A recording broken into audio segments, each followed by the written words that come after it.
Ladies and gentlemen, I'm now taking off one hat, which is the responsible raw materials hat, and putting on another hat that I wear on a regular basis, which is that of running a risk management consultancy called Satarla. So also asked Robin, really difficult question, how do you make risk management fun? I'm going to stop that particular question at that point in time also. So how do you make risk management fun? Well, I'm going to attempt to do that in the next 10 minutes. Okay, so that is my challenge. But more importantly, how do we make it absolutely vital and useful to incorporating ESG into all of those decisions that we make? Now, the first thing that we need to realize is that risk management looks different depending on who you speak to. So for example, if you go to a health and safety expert, they will generally see risks as being bad, scary stuff or threats that could hurt somebody. Okay, so they will constantly use language like hazards and threats and loss and things like that. So a health and safety expert talks about risk management in their own specific way.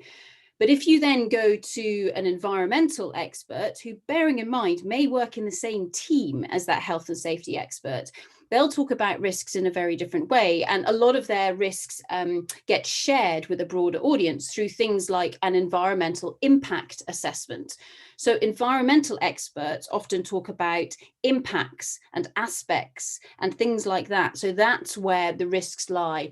And a lot of the discussion within the environmental space is about what could the impact of the mining operation, for example, be on the environment, but also remembering that the environment could impact on the mining operation as well. So environmental experts tend to talk about or use risk management in quite a different way to health and safety risk management experts. And then we go into the social space. And again, people in the social sphere, and we heard lots of this language yesterday in some of our sessions, they will also be talking about risks, but they'll use this word materiality.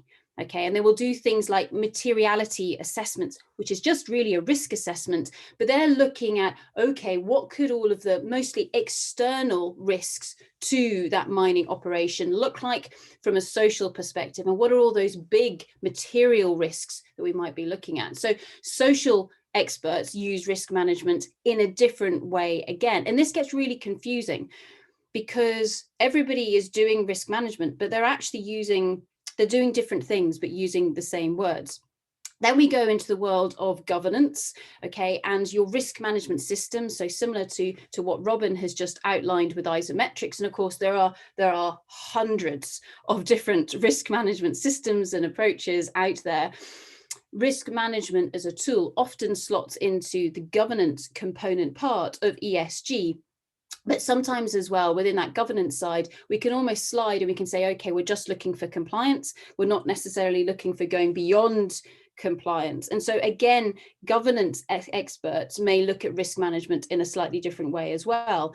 And we can begin to build this up. So things like in the finance world, so an accountant, when they talk about material risks, they're talking about something different to the social expert, when the social expert is saying materiality. Okay, so this is really confusing. We're using the same words to mean different things, yet we're all working in the same space.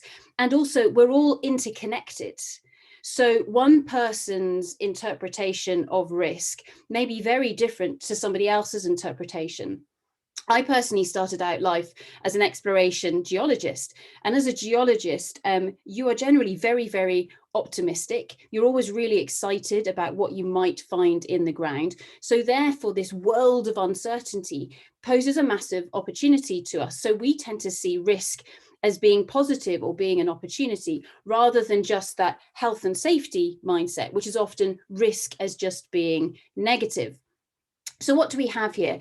Everything is interconnected, and it can be interconnected within our organizations and how we view risk and the management of risk, but also we need to be including the broader world outside of our organizations as well. So outside of that network. And exactly as Zach was saying earlier on, I mean, Zach, it's almost as if we've worked together in the past, isn't it? Everything is a mesh, everything is interconnected. And the key thing to remember here is that one person's profile or world or footprint of risks is very specific to their perspective. So the social expert's world of risks will be different to the CEO's world of risk, will be different to, say, a politician's world of risks.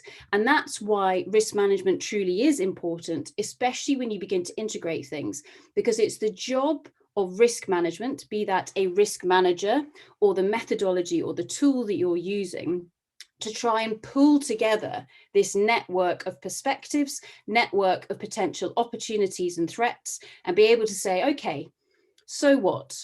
What is changing? Because again, as Zach was saying, shift happens, okay? So change happens the entire time. We need to look at this network. We need to say, okay, what is changing where? If and when those changes happen, will it impact on what I care about? And most importantly, is there anything I can or should be doing about that to try and take control of some of that uncertainty? And that is what we mean by risk management. Risk management is not the really, really boring filling in of an Excel spreadsheet, or the really, really boring comparing of potential impact against likelihood on those red, amber, green grids.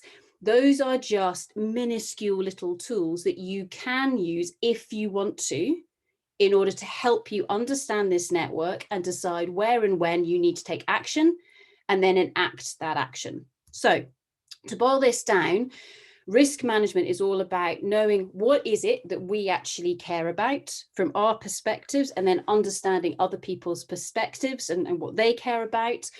And also understanding, okay, where's the uncertainty? Where's all that stuff that we don't really know, that we don't understand? And it's in that uncertainty space where risk management can make a real difference.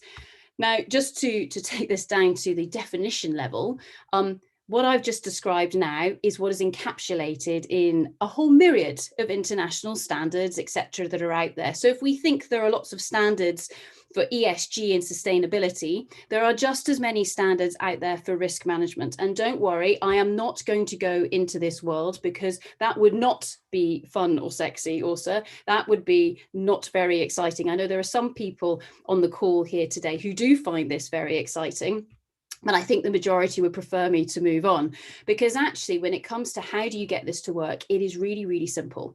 So risk management can be boiled down to a 4-step process. Okay, so a 4-step mindset, methodology, a 4-step decision-making process. Step number 1, let's understand the context in which we're working, how it is changing, and what we care about or what we're trying to achieve. Now, when we say objectives, we mean, yes, our targets or our goals, but also the manner in which we want to achieve them. So that includes things like our purpose. So going back to the first session we had in the conference, what is our purpose? What are our values? How do we want to achieve all of this? So what are we doing?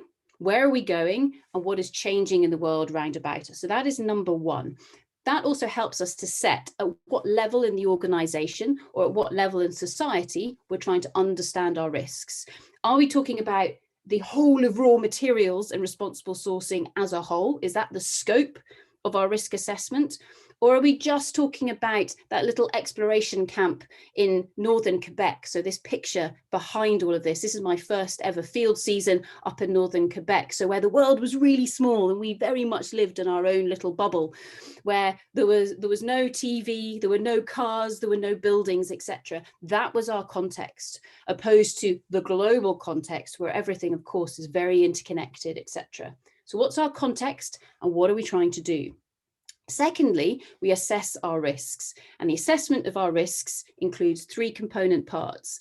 Number 1, acknowledge what your risks are. So identify what those potential opportunities or threats could be round about us. Okay, so just acknowledge them. You don't need to say how important they are at this point in time, but just say, okay, there could be something over there. Let's have a little think about that. So that's step number 1. Step number 2 is understanding those risks. And that's where you have that dialogue. You discuss with one another, okay, do you think this thing could happen? Do we think there could be another global pandemic? Or the fact that we've just had one means we're probably safe for another 100 years? Okay, the answer is no, by the way. What is that discussion? Let's understand those risks, which then leads us into step number 3, which is saying, well, so what? Do we need to do anything about these risks? And actually, can we do something about these risks? Because we live in a world where we are being impacted by a whole load of stuff. And much of that, we can't necessarily do anything directly about it, but we can certainly prepare ourselves for the future. But also we can say, well, you know what? We might not be able to stop the next solar flare coming from the sun. But you know what, we could think about it and say, well, what would we do if that happened? Conversely, can we do something about our emissions pumping up into the atmosphere from human beings? Yeah, of course we can do something about. We can't stop the next volcano erupting, which would also expand a whole load of emissions into the atmosphere, but we can do something about our own human behavior. So what can you control? What can't you control? And that all comes into that so what space. So assessing the risks, acknowledge the risks, understand them, and then say, well, so what?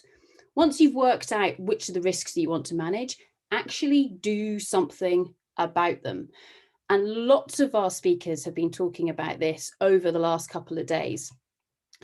Managing our risks does not mean writing a policy or creating a management standard or doing training. Managing our risks means using all of that and enacting it. So you heard Geraldine earlier on today talking about towards sustainable mining as a standard, and it's a fantastic piece of work that's come from Canada. And the reason why, one of the reasons why it's so good is it focuses in on the impact and the action. So not let's have a human rights policy and the auditor comes along or the investor comes along and says, yeah, tick, you've got a human rights policy. Instead, we say, what are you actually doing with regards to human rights? And of course, we hope it might be in line with your human rights policy. But the bit that we're looking at here is what are you actually doing? And that is the key behind the management of the risks and this controls space. So a control is something that actively changes the risk. So we're looking for this policy or this procedure doing something. We're not just writing documents for the sake of it. We are enacting change and trying to take control of that uncertainty. So that's the management of our risks bit. And note, if you're not actually managing your risks, i.e. if you haven't got to step number 3 and all you're doing is step number 1 and 2, you're just writing risk registers, which for some people is delightful. For the majority of people, to be honest, is a bit of a waste of time, okay? So doing all of those risk assessments doesn't mean anything unless you then take it into that management area, which is so crucial. Then we go into our monitoring, our reviewing and reporting. And we've heard this morning a whole wealth of different ways in which we can report on the status of those risks. But also with regards to this is about escalation. It's about saying to something, hey, we need to change something here. And that's what we have when it comes through in that monitoring and reviewing. Also, it's about putting in different data sets. So not just the data sets that might be coming from our mine sites, for example, it's about going outside of that and getting independent data sets, such as using satellites to be able to monitor, well, what are the emissions that might be coming from a processing plant? So getting that independent data to double check, okay, are we telling the world the right stuff? Or actually, is our sensor that is measuring what kind of emissions are coming out of that processing plant, is it broken? What's going on there? So it's doing all of that double checking that we have. So what this gives us is a nice circular process.